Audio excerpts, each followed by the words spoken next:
Hi, and welcome to Coach Jude at Rangitoto. This is the place where you'll find hints, tips and strategies about how to claim back your health and happiness. In particular, how to attain and maintain a healthy weight. My goal and my passion is to inspire you to go after your dreams and to smash any obstacles that dare to get in your way. One thing I won't talk too much about though is what to eat. The main reason, well, we all know what to eat. The problem we have is implementing a healthy, sustainable eating strategy. And for that, you need to change the way you think. In this episode, I'm going to talk about my own transformation and some of the key success factors that I'm sure you'll find useful. These made such a difference to me, making this attempt a resounding success when so many previous ones had failed dismally. But before I begin, if you're just starting out on your own journey or you're struggling, don't forget to check out the link below to Coach Jude's guide to kickstarting your weight loss in just 7 days.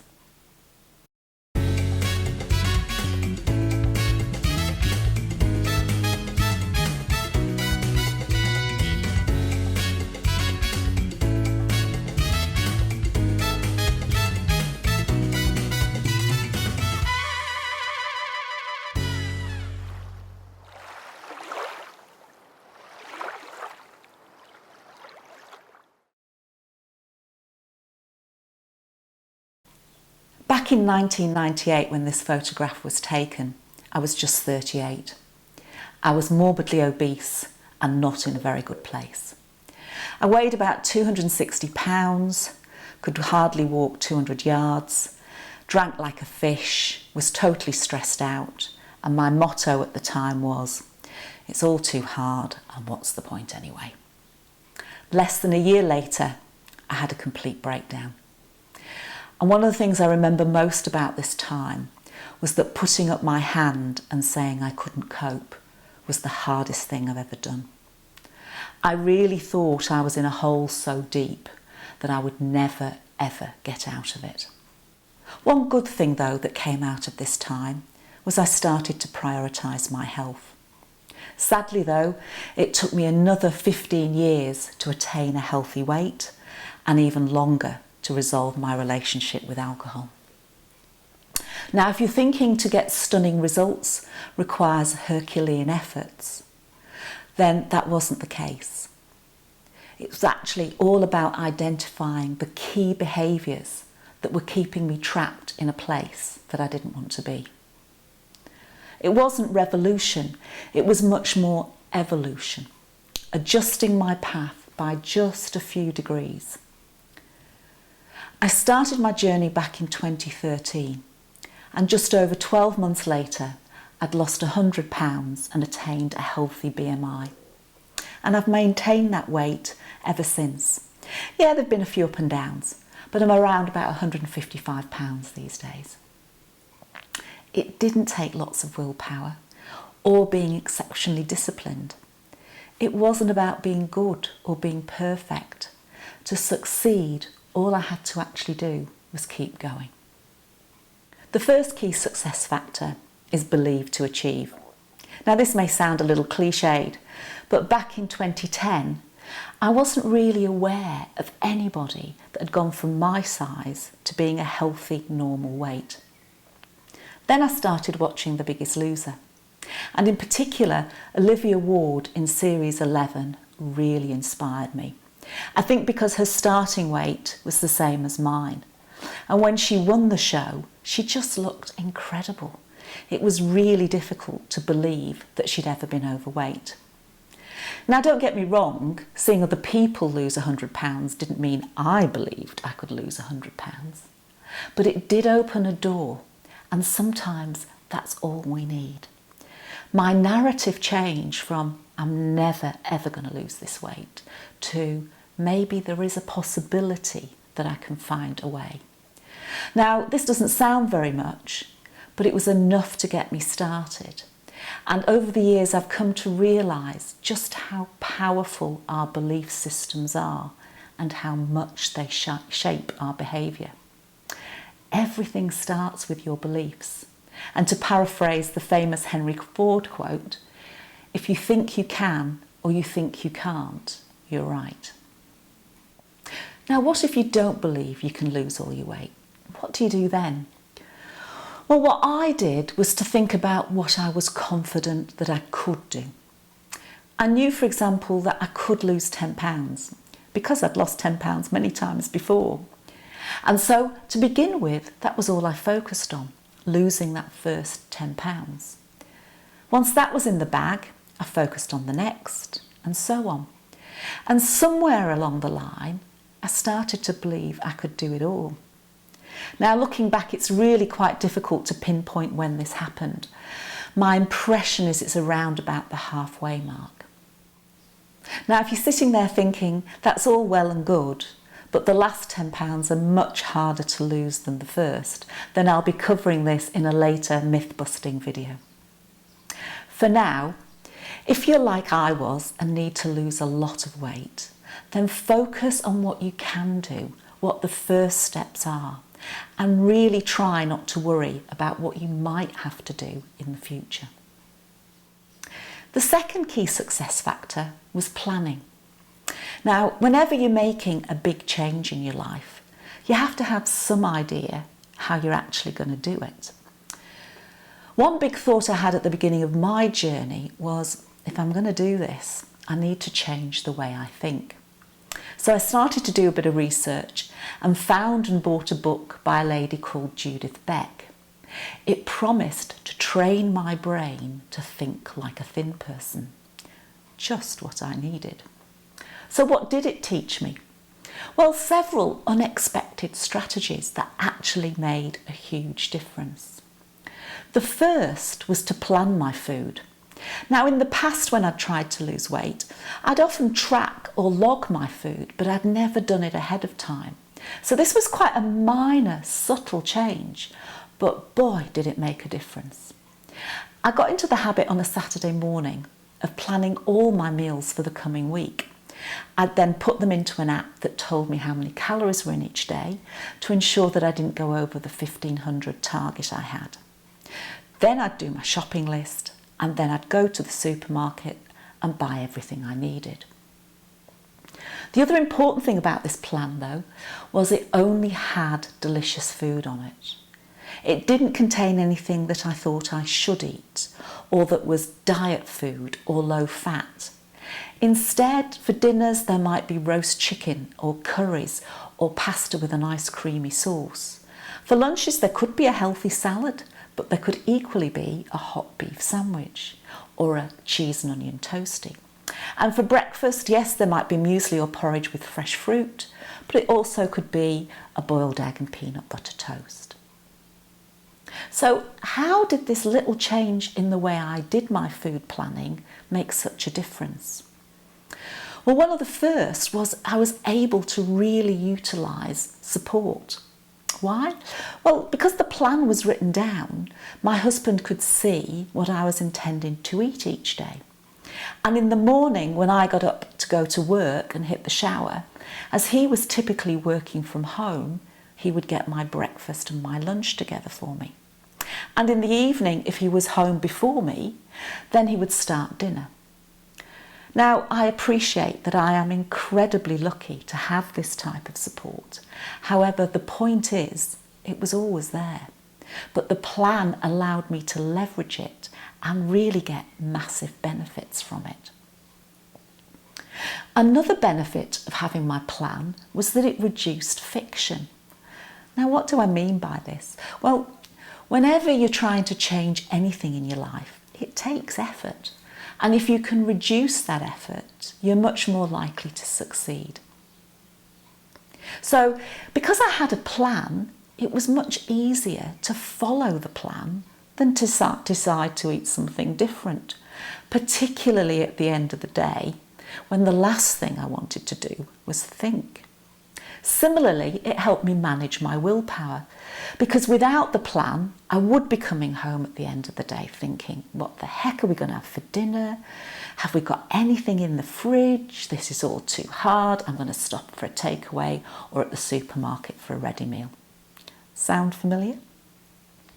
So I want to stress how vital the plan was and how much difference it made for just that 1 hour of investment. As Benjamin Franklin says, if you fail to plan, you plan to fail. Now, when I talk to other people about this and its importance, I often get the reaction that, oh, I don't think I could be bothered to do that. It's too much faff. But the bottom line is it was just an hour a week. That's less than 10 minutes a day.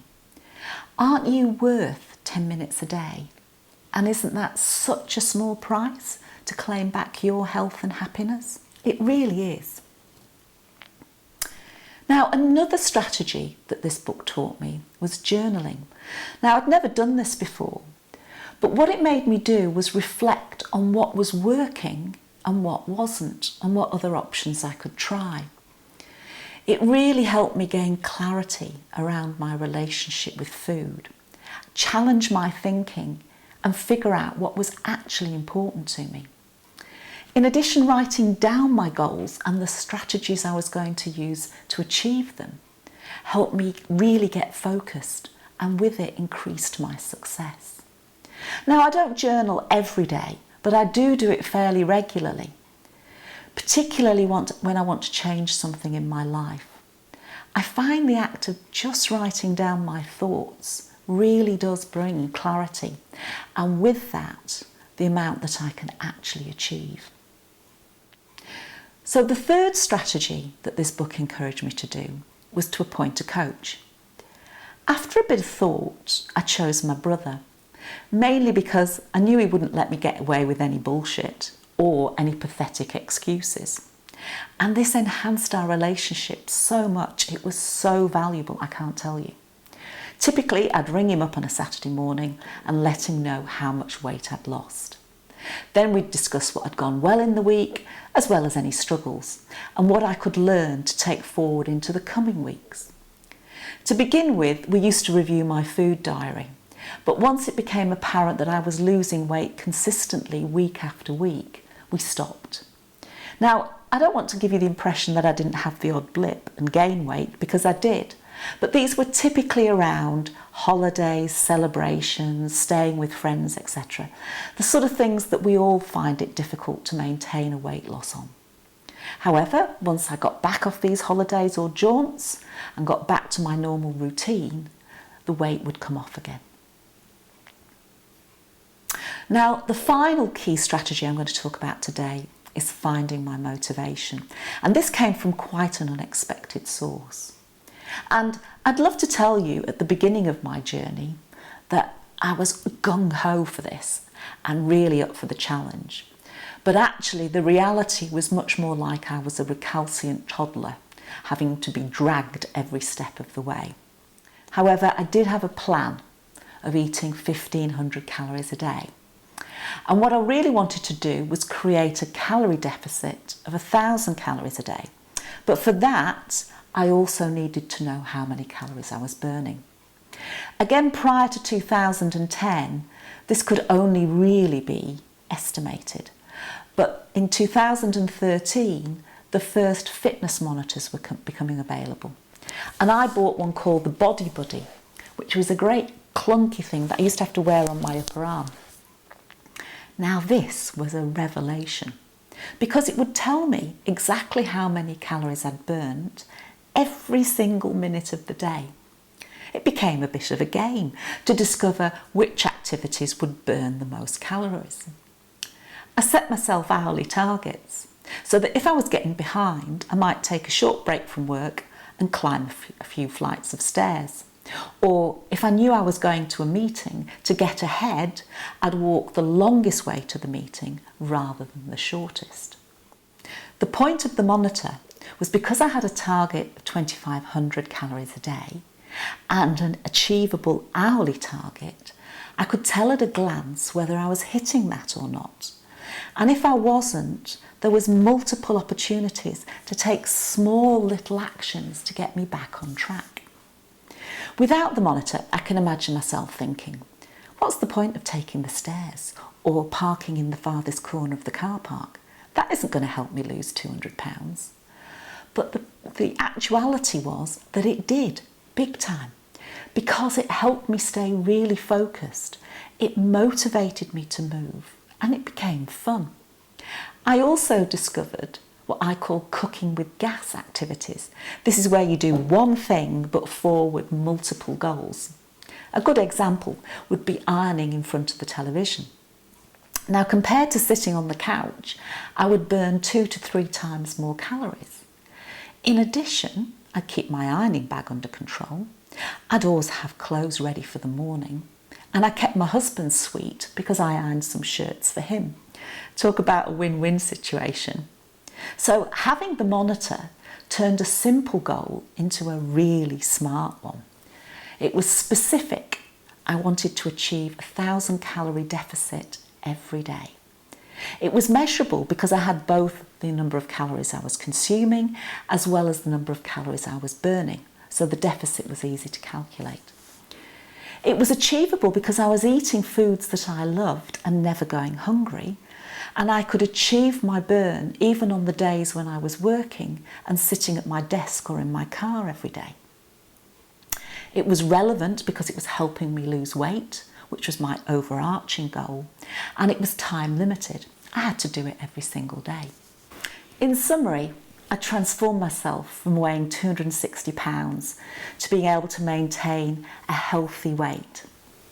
I did that firstly by believing that what I wanted to do was possible, by planning my foods and ensuring I only ate delicious foods, stopped me swapping them out for less healthy options.